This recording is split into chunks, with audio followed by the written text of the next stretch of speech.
প্রধান উপদেষ্টার সাথে আমাদের বৈঠক হয়েছে, ওনার সাথে ছিল আরো কয়েকজন উপদেষ্টা। এলডিবির পক্ষ থেকে সর্বমোট আমরা ৮৩টি সুপারিশ করেছি। এই ৮৩টি সুপারিশের মধ্যে এগুলি দলীয় কোনো উপকারের জন্য না, রাজনৈতিক কোনো ফায়দা নেওয়ার জন্য না, আমাদের ব্যক্তিগত কোনো সুবিধার জন্য না। এই দেশে যে স্বৈরাচারী সরকার অতীতে ছিল, ফেসিবাদী কায়দায় সরকার পরিচালিত হয়েছে, জনগণের মানবাধিকার ছিল না, স্বাধীনতা ছিল না, আপনারা ন্যায় বিচার পান নাই, আপনারা সুন্দরভাবে একটা নিঃশ্বাস ছাড়তে পারেন নাই। অসহনীয় একটা অবস্থায় আপনারা বসবাস করেছেন গত 15 বছর যাবৎ। তত্ত্বাবধায়ক সরকারের প্রধানকে আমরা বলেছি, এই ৮৩টি যে প্রস্তাব সুপারিশ আমরা দিয়েছি, এগুলি যেগুলি উনি মনে করবেন অন্তর্বর্তীকালীন সরকারের জন্য, যেগুলি সংস্কারের জন্য প্রয়োজন বা নিয়মিত রুটিন কাজের জন্য প্রয়োজন, এগুলি গ্রহণ করবেন, বাকিগুলি গ্রহণ করার প্রয়োজন নাই। আমাদের মূল লক্ষ্য হলো একটা পরিচ্ছন্ন বাংলাদেশ, দুর্নীতি মুক্ত বাংলাদেশ, চাঁদাবাজ মুক্ত বাংলাদেশ। এখনো পর্যন্ত আমরা বাংলাদেশকে চাঁদাবাজ মুক্ত করতে পারি নাই। স্বৈরাচার মুক্ত হয়েছে, কিন্তু চাঁদাবাজ মুক্ত এখনো হয় নাই। এখনো কোর্ট কাছারিতে ন্যায় বিচার হচ্ছে না। সাধারণ মানুষ যতদিন পর্যন্ত ন্যায় বিচার পাবে না, ততদিন পর্যন্ত এই স্বাধীনতার কোনো মূল্য নেই।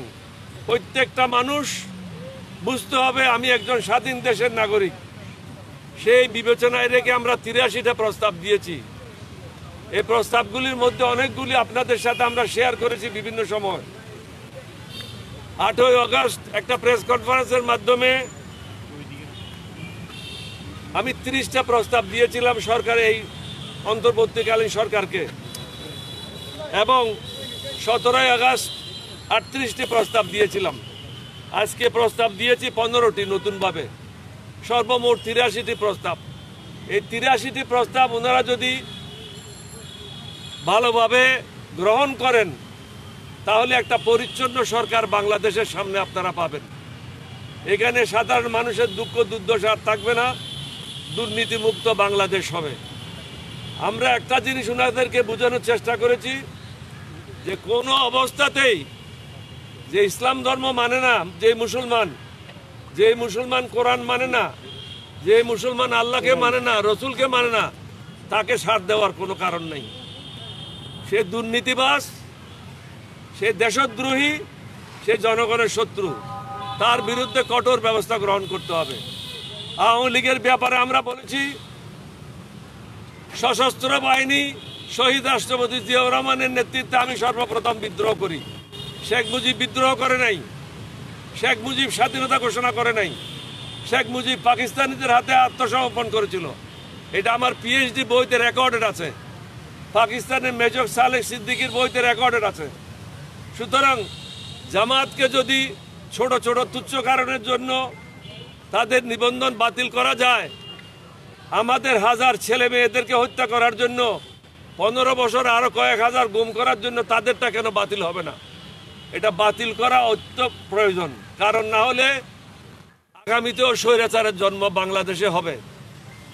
আমরা কিন্তু এই স্বৈরাচার সরকারকে আপনাদের মাধ্যমে বারবার বলেছি, পলানোর সুযোগ পাবেন না। আমার প্রেস কনফারেন্স যারা অ্যাটেন্ড করেছেন, আমি সবাইকে বলেছি 2024 সাল হলো গজবের বছর এবং অনেক নতুন নতুন ঘটনা ঘটবে, তাই ঘটেছে, আরও ঘটতে পারে। আমি সাবধান করে দিয়েছি।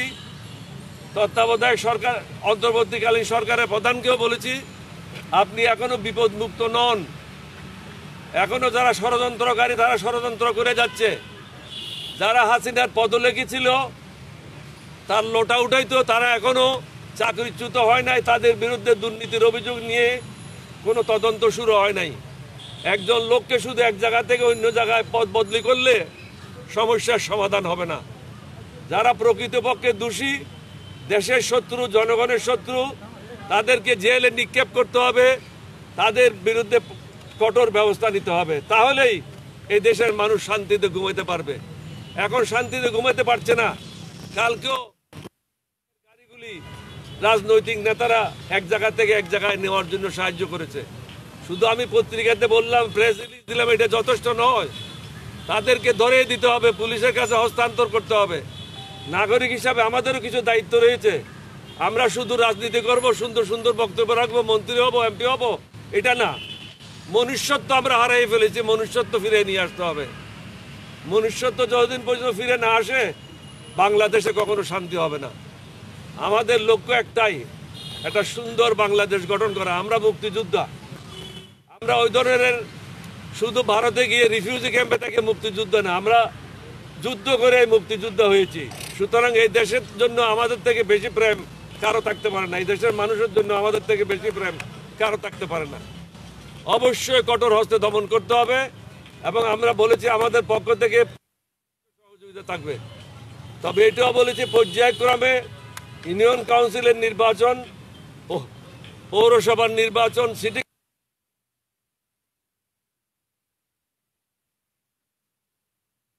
সম্ভাব্য ডেট ঘোষণা করো। সম্ভাব্য ডেট ঘোষণা করলে প্রত্যেকটা রাজনৈতিক দল তার নিজ নিজ দল নিয়ে, সংগঠন নিয়ে নির্বাচনের জন্য প্রস্তুত গ্রহণ করতে পারবে। হঠাৎ করে আপনি যদি এখান থেকে অ্যানাউন্স করেন তাহলে অসুবিধা হবে। রাজনৈতিক দলদেরকে ব্যস্ত রাখার জন্য একমাত্র অস্ত্র হলো নির্বাচনের একটা ফোরকাস্ট দিয়ে দেওয়া। এটা 6 মাস পরেও হইতে পারে, 9 মাস পরেও হইতে পারে, কিন্তু নির্বাচন তো হইতে হবে যত তাড়াতাড়ি সম্ভব। অন্তর্বর্তীকালীন সরকারের জন্য ভালো, রাজনৈতিক দলের জন্য ভালো, দেশের জন্য ভালো। তবে সংস্কার করার পূর্বে কোনো নির্বাচন হওয়া কোনো অবস্থাতে বাঞ্ছনীয় না। সংস্কার সম্পূর্ণ করতে হবে, দেশের মানুষের মধ্যে মনুষ্যত্ব ফিরিয়ে নিয়ে আসতে হবে এবং আমাদের ছেলে মেয়েদের ভবিষ্যৎ গড়ার জন্য শিক্ষা প্রতিষ্ঠানগুলিকে সঠিকভাবে পরিচালনার জন্য সুযোগ করতে হবে এবং যে পাঠ্যপুস্তকগুলি আছে যেখানে ধর্মবিরোধী কর্মকাণ্ড আছে এগুলি সকল বাদ দিতে হবে। আমরা সবাই যদি ঐক্যবদ্ধভাবে কাজ করে জাতীয় ঐক্য গড়ে তুলতে হবে।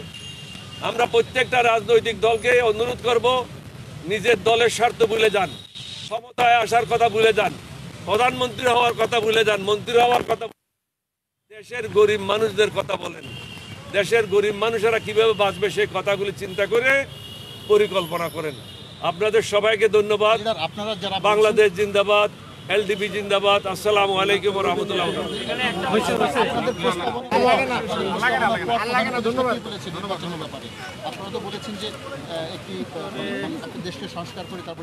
প্রধান উপদেষ্টা এটাই বলেছেন যে রাজনৈতিকবিদদের মধ্যে একটা ঐক্য গড়ে তুলতে হবে প্রত্যেকটা বিষয়ে।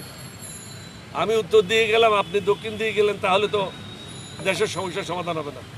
সবাইকে একটা ঐক্যমত আসতে হবে।